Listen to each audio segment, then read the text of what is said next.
Man, it's hard. 真的好难哦。 Life is hard. 人生真的好艰难。 In English, there's a saying, and it says, once you hit rock bottom, the only way is up. But rock bottom just seems to keep getting more and more rock bottom for me. And so, free agency has been tough. Because I feel like in some ways, the NBA has kind of given up on me.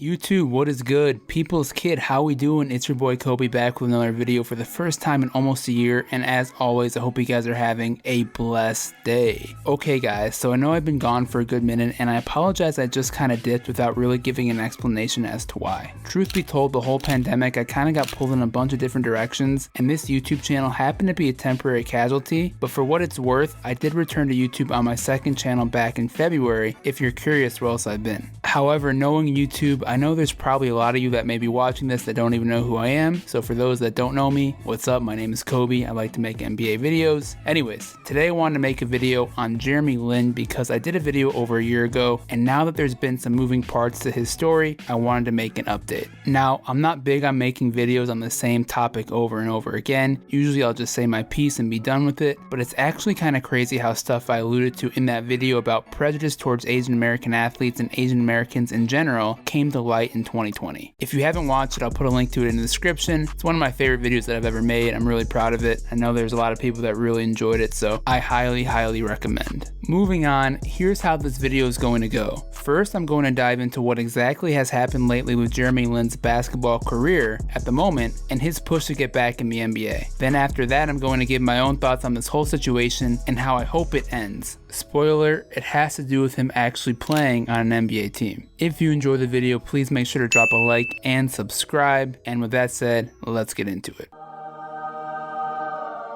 Alrighty, so catching up everyone on Jeremy Lin's story from January 2020 onwards, after the NBA had essentially gave up on him, Lin went and played for the Beijing Ducks in the Chinese Basketball Association. It definitely wasn't a bad plan B too, because Jeremy made $3 million because of his popularity in China. Due to COVID, however, the league was postponed in February, but once they resumed back in June, Lin continued to ball out. His final averages for the year in the CBA were 22.3 points, 5.7 rebounds, and 5.6 assists. Not too shabby at all, and you can see from these highlights, Lin still has a great knack for scoring the rock from all areas on the court. Now, to be fair, if you're looking to prove you're an NBA player, you better be able to dominate in the CBA. Most NBA players that move over to China, when you think about say a Michael Beasley or Jimmy Fredette, I mean these guys were absolutely destroying, so it's good to see Lin was at least able to prove he was worthy of comparison. And after his stint in the CBA,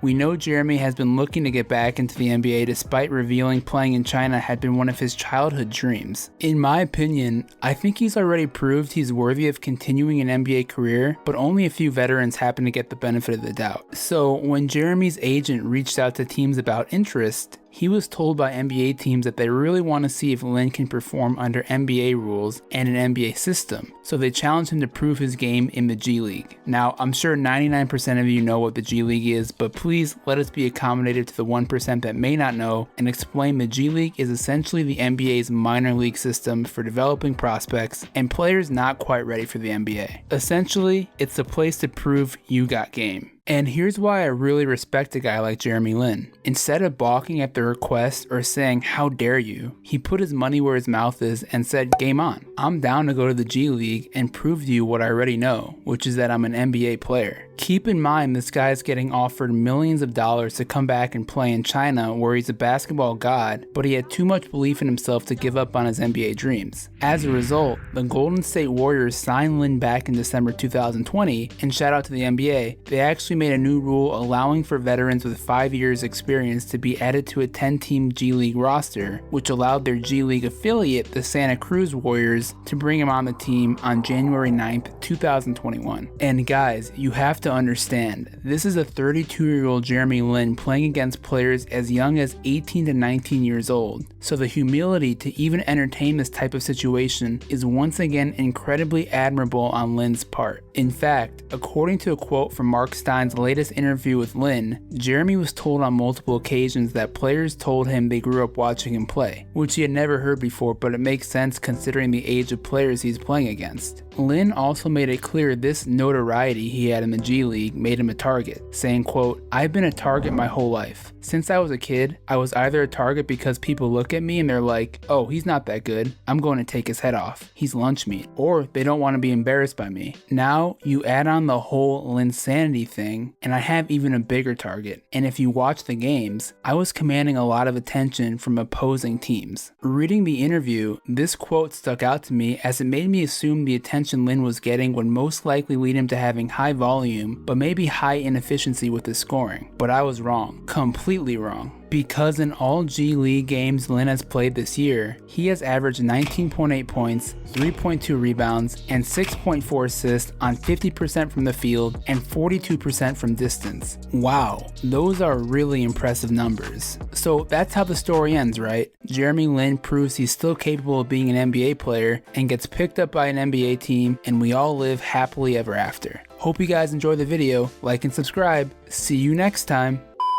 Just kidding. Unfortunately, that's not where we're at right now. Instead, right now, we're in a situation where Jeremy Lin is the only member of the top 11 scorers in the G League to not be picked up by an NBA team. Literally, he's the only one that has not been given a shot. Rather than just scream into your ear what you already know, that I think this is absolutely outrageous and another case of Lin getting screwed by the NBA, let me offer 3 key broader lessons that I think we should take from here. Number 3. Proving people wrong can often reveal an ugly truth about life. Time for some brutal honesty, ladies and gentlemen. I really don't know if the NBA expected Lin to ball out, and now that he has, this might be a little bit of an awkward situation we have going on. In your own life, have you ever had a time where someone gives you what they think is an unrealistic task, you achieve it, and then all of a sudden you realize they were never serious about following through on whatever they had to offer you? Like that one girl who would just love to go out with you, but happens to be busy that day. Oh, and the next day you offer. And the next day after that. Oh, and now you're blocked. And now she moved to Utah. Damn. All jokes aside, I could be wrong, but it doesn't appear to me that the NBA has any interest in Jeremy Lin, despite him running through the hoops of swallowing his pride and heading to the G League. Beyond wasting a dude's time, it just goes to show you some things are truly out of your control, no matter how much you believe you deserve an opportunity. Lin has done everything in his power to get a call from an NBA team, but to no avail, so he remains without a job. But now it's time to dig a little deeper. Why exactly are they seemingly unwilling to give Jeremy a chance? Number 2. Ageism is completely destroying how we value NBA players and athletes in general. Age is a very interesting concept in our society. We hear all the time, age is just a number, but we also hear, you can't teach an old dog new tricks. Whether you're a typical 9-to-5 worker or an NBA star, your age is often looked at first and then measured against how you're performing at your job. Clearly, Jeremy Lin is more than qualified to play in the NBA, but obviously his age at 32 is a huge reason, maybe the main reason, why teams have lukewarm interest at best. The truth is, however, the idea that athletes are most likely past their prime at 32 years old is one of the biggest myths in the world. When 23-year-old Jeremy Lin had his Linsanity moment back in 2012, he was literally just a kid that was exposed to professional basketball less than 2 years prior. In my opinion, there's no way a healthy Jeremy Lin now, who has had time to develop his court game and mental game, is worse than a 23-year-old Lin who was just playing basketball in a reactive way. This is one of the hardest concepts to grasp for sports fans, but there's a whole element of mental game that can't be developed without years of experience. People have talked about the downfall of LeBron for years and act like being 36 is practically grandpa status. In reality, LeBron at 36 is a better overall basketball player than he was when he was 27 because of his knowledge and experience with the game. He even admits this himself. 35-year-old LeBron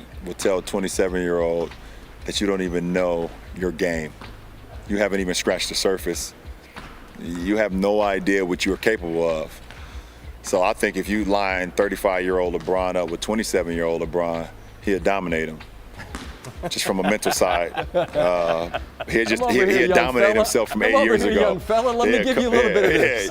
And before anyone says, yeah, but that's LeBron, he is just the biggest example of dozens of players who find their finest form deep into their 30s. Look at Chris Paul, a bona fide MVP candidate in his age 35 year. Now, of course, health and work ethic play a big role, but it is very easy to see Jeremy currently has both of these at his disposal. And at 32 years young, Lin has several years ahead of him where he can help an NBA team with his playmaking, and it really just comes down to opportunity. Number 1. It's uncomfortable to admit, but yes, anti-Asian prejudice remains a problem in professional sports too. So in my original video on Jeremy Lin, I talked a lot about the subtle barriers Lin had to overcome to reach the NBA in the first place as an Asian American, and there were a few people in the comments who still could not understand what problems Jeremy had to deal with. While the first problem here is the clear lack of perspective, arguably the bigger issue is that not everyone understands this is something that he present day continues to deal with in his basketball career. For those that may have not heard, in January 2020, Lin was called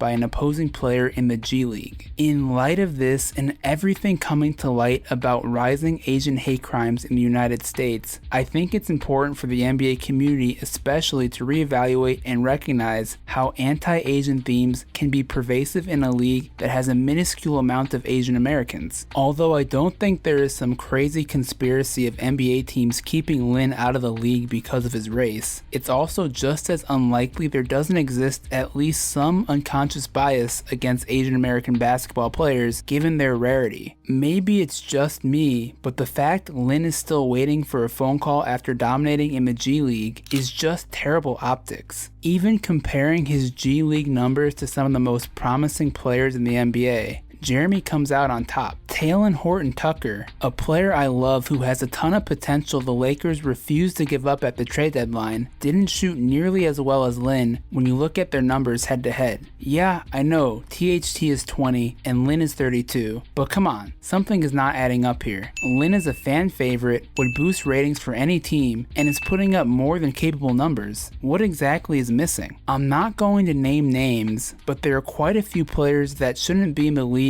over Lin. Jared Dudley, Matthew Dellavedova, Reinhard Tridiacono.